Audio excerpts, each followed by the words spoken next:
శ్రీరామనవమిలోపు అయోధ్య అక్షింతలను ఇంట్లో అక్కడ పెడితే ఉన్న కష్టాలు దరిద్రం మొత్తం పోయి సకల ఐశ్వర్యాలు కలుగుతాయి. ఈసారి అనగా ఈ నెల 17న రాబోతున్న శ్రీరామనవమి అనేది అయోధ్య ప్రాణప్రతిష్ఠ జరిగిన తరువాత వస్తున్న మొదటి శ్రీరామనవమి.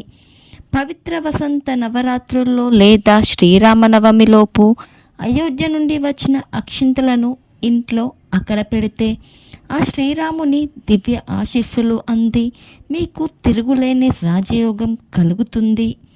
ఇలా చేస్తే మీకు ఉన్న కష్టాలు దరిద్రం మొత్తం పోయి సకల ఐశ్వర్యాలు కలుగుతాయి. మీ ఇంట్లోకి ధనం వస్తూనే ఉంటుంది. మరి శ్రీరామనవమి రోజు లేదా శ్రీరామనవమిలోపు ఎవరైతే అయోధ్య నుండి వచ్చిన అక్షింతలను ఇంట్లో ఎక్కడ పెడితే మనకు అన్ని శుభాలే కలుగుతాయి అనేది ఈ వీడియోలో తెలుసుకుందాం. మనం అయోధ్య నుండి వచ్చిన అక్షింతలను వృద్ధి చేసుకొని దాచుకున్నాం. వాటిలో 2 గింజలు తీసుకొని మళ్ళీ కొంచెం అక్షింతలు కలుపుకొని అందులో వాటిని కలిపి ఆ శ్రీరాముని చిత్రపటం ముందు ఉంచాలి. చిత్రపటం ముందు దీపారాధన చెయ్యాలి. ధూపదీప నైవేద్యాలు సమర్పించిన తర్వాత శ్రీరామ జయ రామ జయ జయ రామ అనే విజయ మంత్రం 108 లేదా 11 సార్లు జపించాలి.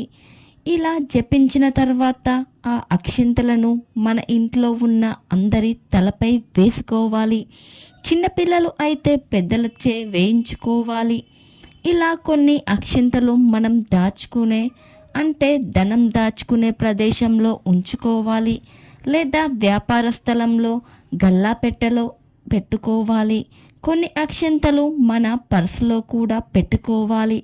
ఇలా కనుక శ్రీరామనవమి రోజు లేదా ఈ శ్రీరామనవమిలోపు మీరు చేస్తే మీ ఇంట్లోకి ధనం ఆకర్షించబడుతుంది. ఆ శ్రీరాముని దివ్య ఆశీస్సులు మీకు అంది మీ కష్టాలన్నీ తొలగిపోతాయి. మీ దగ్గర అయోధ్య అక్షింతలు లేకపోతే వేరొకరి దగ్గర తీసుకోండి. లేదా కొన్ని అక్షింతలు ఇంట్లో చేసుకుని వాటిని చేతిలో పట్టుకొని విజయయంత్రం అనగా శ్రీరామ జయ రామ జయ జయ రామ అనే మంత్రం 11 సార్లు జపిస్తే అది శ్రీరాముని అయోధ్య అక్షింతలు అంత పవిత్రంగా మారుతాయి. వాటితో ఇలా చేస్తే మీ ఇంట్లో అన్ని శుభాలే కలుగుతాయి. Please subscribe to my channel.